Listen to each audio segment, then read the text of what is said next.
పేద ప్రజల ఇల్లు ముట్టడానికి నీకు ఎవడు అధికారం ఇచ్చాడు? నువ్వు ముఖ్యమంత్రి అయితే కావచ్చు, నువ్వు ముఖ్యమంత్రి అయినంత మాత్రం నీకు అపరిమితమైనటువంటి అధికారం ఎవడు ఇయ్యలే, అనంతమైనటువంటి అధికారం ఎవడు ఇయ్యలే.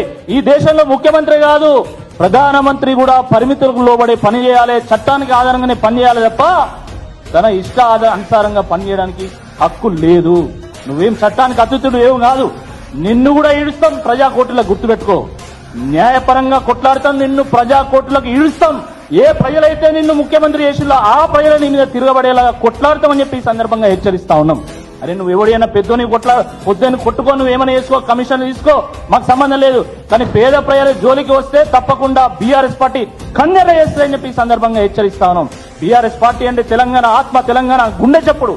తెలంగాణ ప్రజలకు ఎక్కడైనా ప్రమాదం ఉంటే బీఆర్ఎస్ పార్టీ గొంతెత్తి గలమెత్తి లక్షలాది గొంతులై ఏకం చేసి పోరాటం చేస్తుందని చెప్పి ఈ సందర్భంగా హెచ్చరిస్తా ఉన్నాం.